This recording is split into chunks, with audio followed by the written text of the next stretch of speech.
¿Qué tal, amable público que nos acompaña en esta noche de martes? Es un gusto poder saludarles y seguir compartiendo con ustedes este camino hacia la Pascua de la mano de Jesús.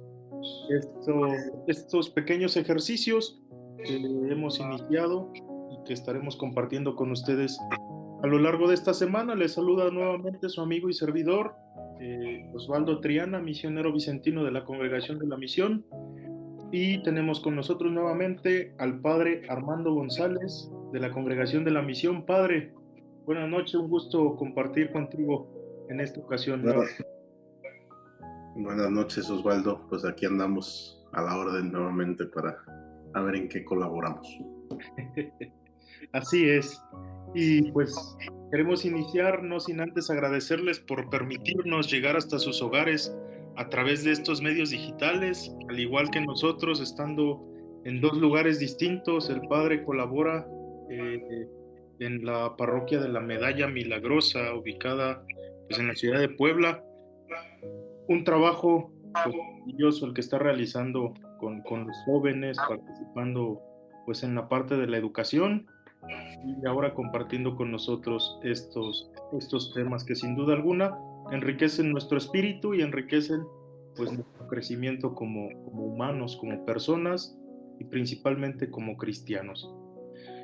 Vamos a iniciar con esta pequeña oración, encomendándonos a Dios, invocando la presencia de la Santísima Trinidad, diciendo en el nombre del Padre, del Hijo y del Espíritu Santo, pidiéndole al Señor que derrame su Santo Espíritu sobre nosotros, que ilumine nuestra mente y que abra nuestro corazón a cada una de sus palabras, sembrando en nosotros ese amor que Él ha querido manifestar al mundo, que seamos fieles servidores de su Evangelio. Amén. Concluíamos el día de ayer un poquito recapitulando pues el tema de amor, la creación y pues la entrega de Jesús como esta muestra de amor llevado hasta las últimas consecuencias, hasta el extremo. Ya en la recta final del programa comenzábamos a tocar un poquito el tema del pecado y será pues la guía que estaremos siguiendo el día de hoy, esta línea temática en torno a la fragilidad humana, el pecado que se manifiesta en la fragilidad humana y que sin duda alguna es de alguna manera pues una de las máximas expresiones dentro de la falta de amor que se manifiesta en el mundo. Padre, te cedo la palabra.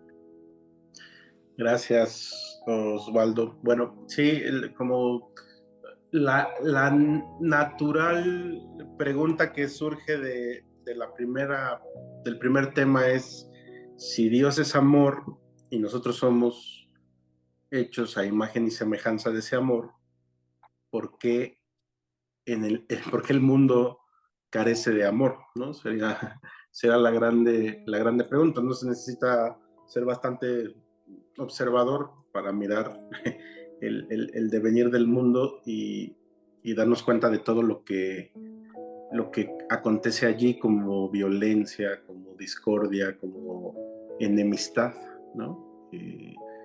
Y conviene, surge entonces la pregunta, ¿cómo hemos llegado a esos niveles, ¿no? A esas experiencias? Y la palabra que hoy resuena en nosotros es la de pecado.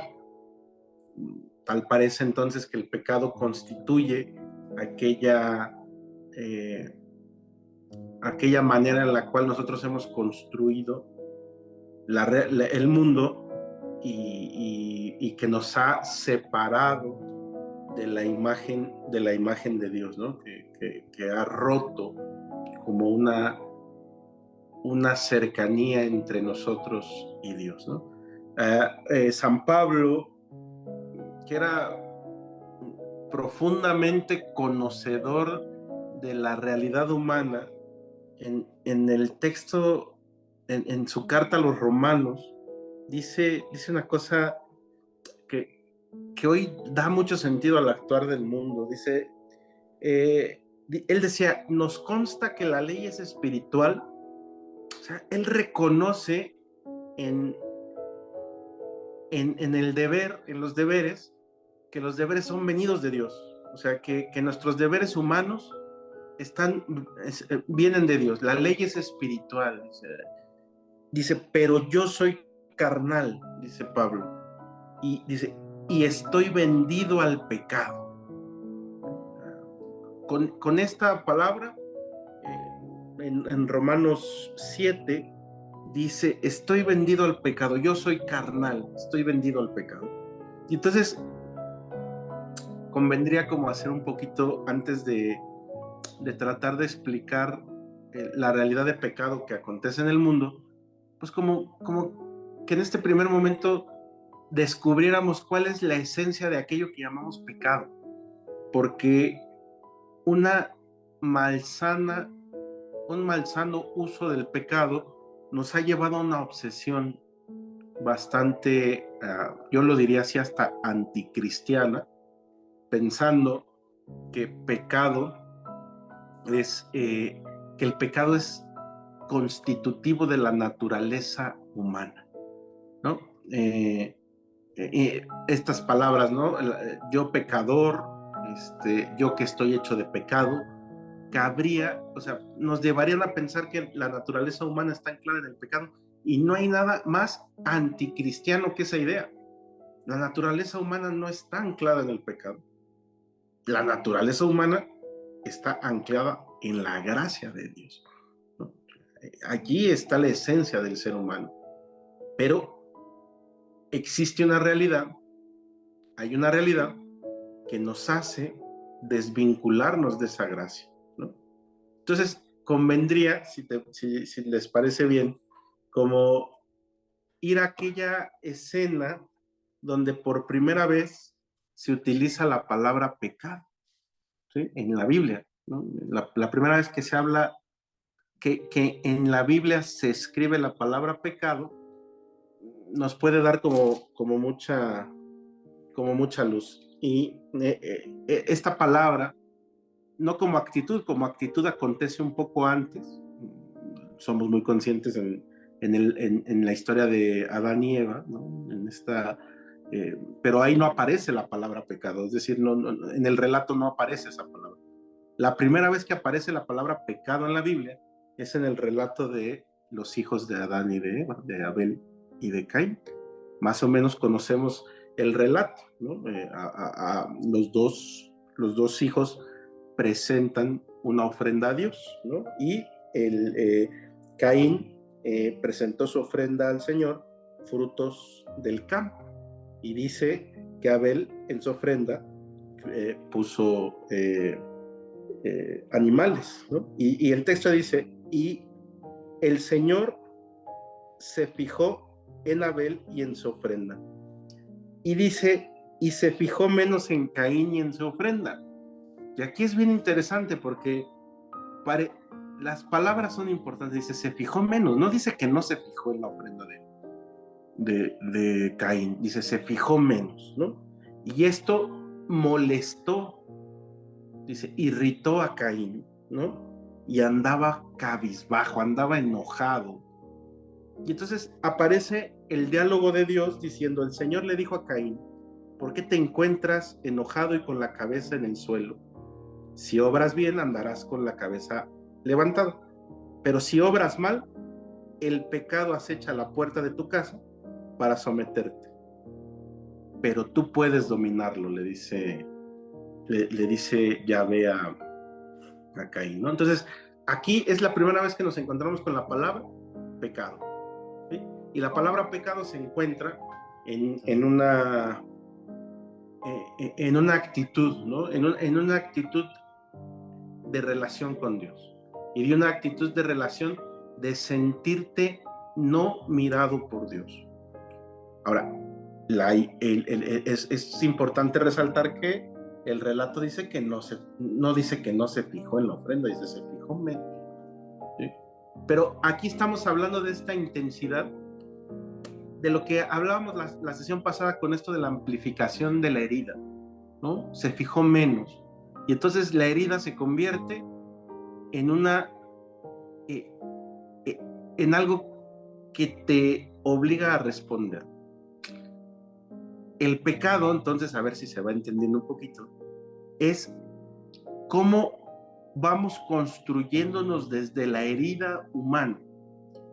Todos los seres humanos nos encontramos de alguna o de otra manera heridos, con esta sensación de no ser mirados.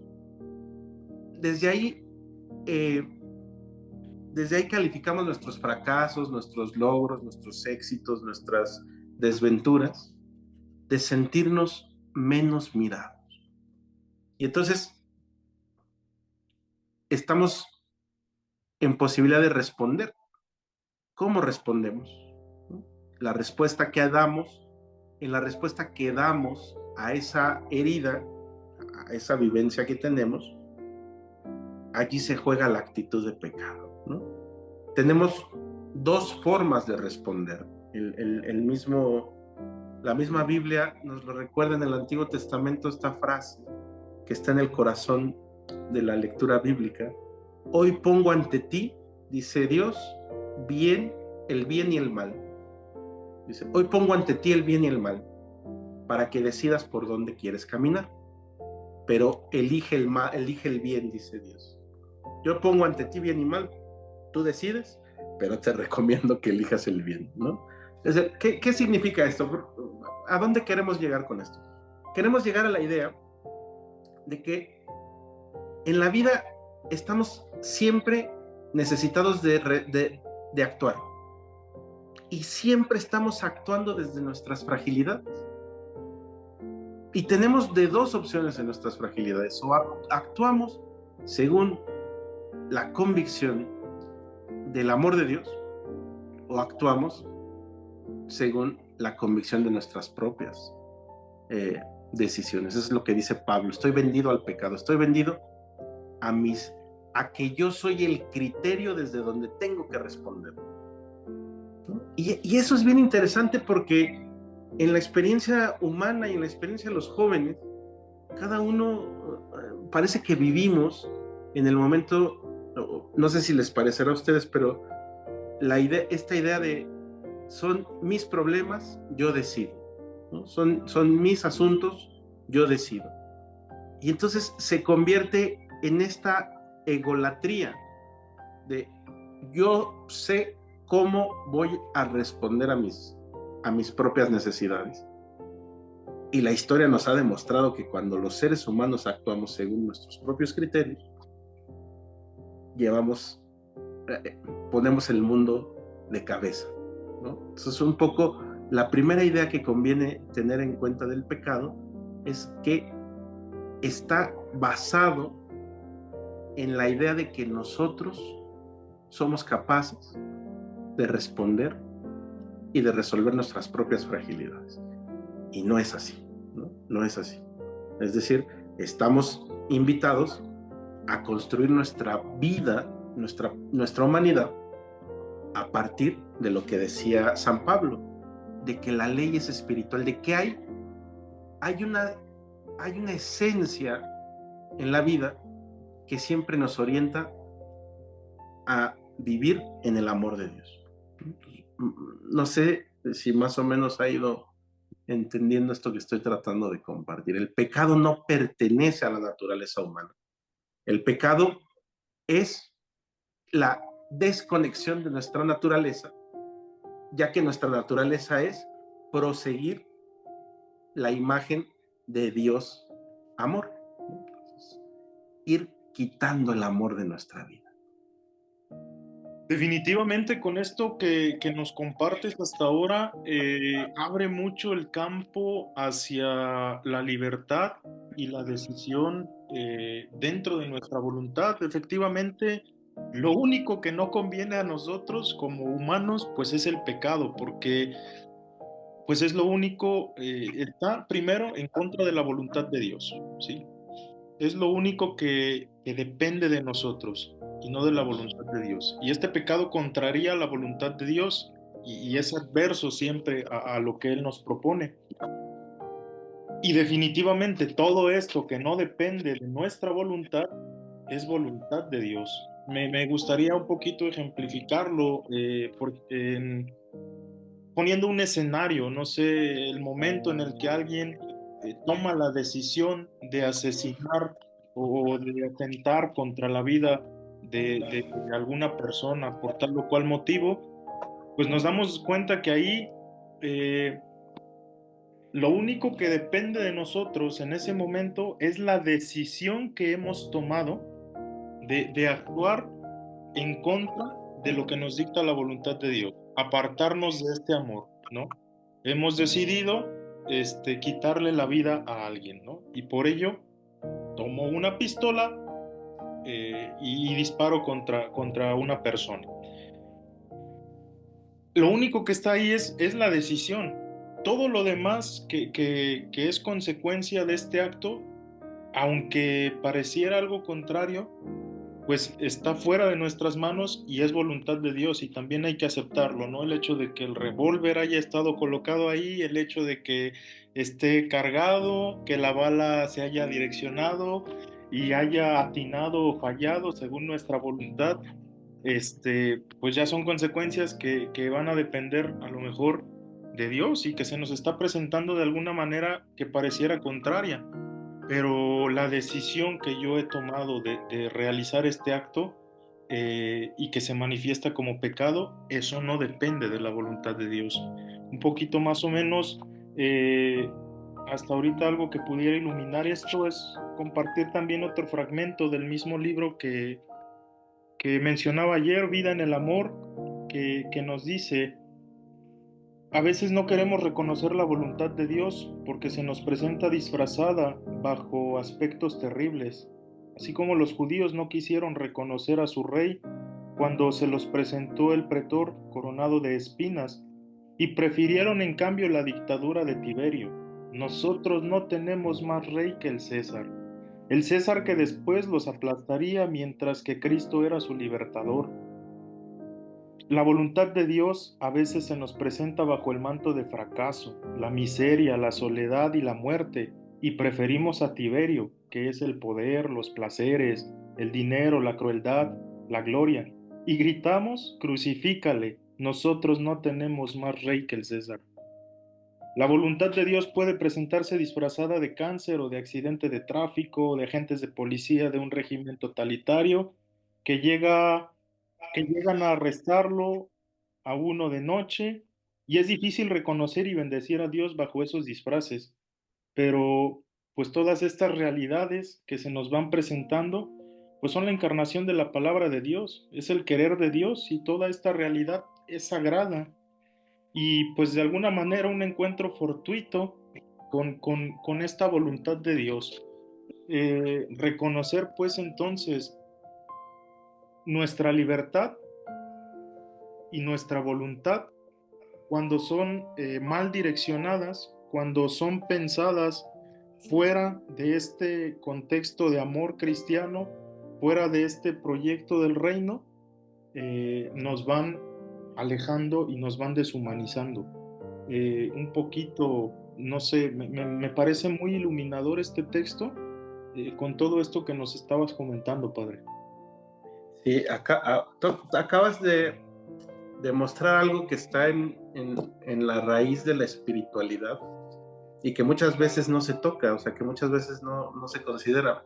¿Qué es esto de que las cosas, las realidades, no son buenas ni malas, sino están ahí? Y es lo que hacemos de esas realidades o lo que hacemos con esas realidades lo que constituye nuestra propia decisión. Es decir, por eso los padres de la iglesia, es decir, los primeros cristianos que constituyeron la fe, hablaban de que la conciencia era el sagrario del ser humano. Es decir, la conciencia es el lugar donde habita Dios, ¿no? Para ubicar con estas realidades cómo queremos proceder. El problema del pecado es querer llenar de yo, o sea, querer llenar del ego la conciencia, ¿no? Entonces, cuando la conciencia se encuentra el ego inflamado, entonces le deja poco espacio a Dios, ¿sí? Le deja poco espacio al Dios que nos está habitando, o sea, que está queriendo mover desde dentro, y entonces terminamos nosotros tomando el control de la realidad, ¿no? Y eso es lo que está a la raíz de la decisión de Adán, ¿no? En el relato bíblico, que es o sea, es la tentación de pensar que la vida la puedo resolver yo. Y el pecado es pensar que el mundo, que el mundo lo puedo resolver yo. Y ahí se encuentra el gran dolor de todo de toda esta realidad que estamos viviendo, de dictadores, de personas que promueven la guerra, de personas o sea, de estas personas que tienen un yo demasiado inflamado y que piensan que ellos son capaces de resolver el mundo. Entonces se deja poco espacio a la acción de Dios, ¿no? Que es, en última instancia, el que va moviendo el mundo, ¿no? El que va moviendo el mundo. Y entonces ahí cobra sentido esta, esta idea de la libertad, ¿no? O sea, ¿qué es la verdadera libertad? La verdadera libertad no es hacer lo que me da la gana, ¿no? O sea, hacer lo que yo quiero, eso no es libertad. Eso no está en el campo de la libertad, o por lo menos no es la libertad cristiana. La libertad cristiana sería no renunciar a nuestros principios. Esa es la libertad cristiana. No vender nuestras convicciones, y que en nuestras convicciones está anclada dos ideas. La idea de que es Dios quien conduce la historia, o sea, es Dios el que está llevando, el que nos va acompañando en medio de nuestra historia. Y la segunda, que es que nadie nos quite la idea de que este mundo se construye no desde el poder, sino desde la cruz, ¿no? Que este mundo no se construye desde quien da un golpe en la mesa y dice cómo se hacen las cosas, sino desde la cruz, que significa desde la entrega de la vida, ¿no? Desde la entrega de la vida. El pecado entonces se convierte en la vía corta, y es una vía corta aparente, ¿no? La palabra pecado se dice en griego hamartía, es decir, es la palabra original que traduce pecado, hamartía. Y la hamartía significa fallar. O sea, fallar en nuestra construcción de seres humanos. El pecado es la falla que hemos tenido al ir construyendo nuestra humanidad, que se resume en esta palabra: todo aquello que nos deshumaniza, que nos hace menos seres humanos. Me gustaría que con esta idea nos fuéramos a este primer corte, teniendo como reflexión, pues esta fragilidad humana, ¿no? Nosotros de alguna manera nos equivocamos en nuestra toma de decisiones, es natural. Nos dejamos guiar a veces por nuestra voluntad que se aleja de la voluntad de Dios, y que definitivamente Dios es quien sabe lo que conviene y no conviene al hombre. Pero nosotros, queriendo realizar a veces nuestros caprichos, vamos tomando este camino que nos deshumaniza, que nos va alejando de la solidaridad, que nos va alejando de este amor, que nos va haciendo más egoístas ante la necesidad de aquel que se presenta delante de nosotros en nuestra vida cotidiana, y que sin duda alguna se va traduciendo como este pecado que acontece en la humanidad. Reflexionemos un poquito en torno a este tema, a esto que hemos dicho hasta este momento, compartiendo con ustedes pues este canto de Fray Nacho, Nada te turbe. Esperamos que sea una letra que también pueda iluminar un poquito este tema que estamos tocando en este momento y regresamos en unos minutos.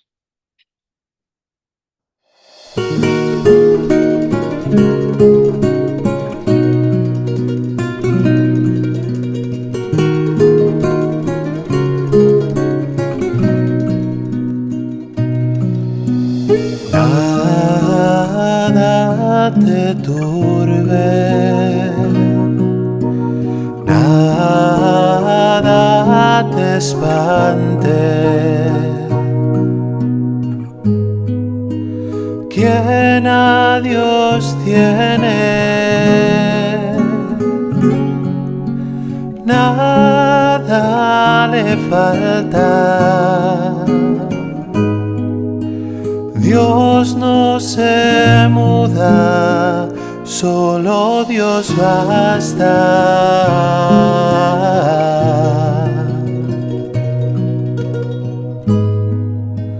Nada te turbe, todo se pasa. Solo Dios basta.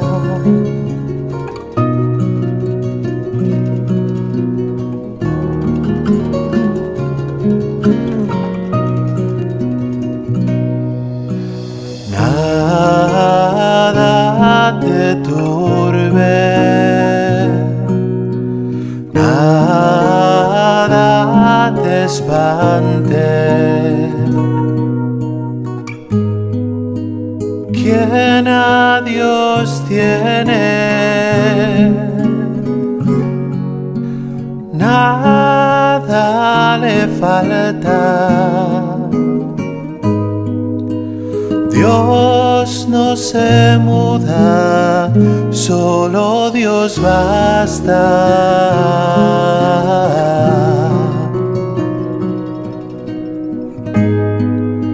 Nada te turbe, todo se pasa. Solo Dios basta.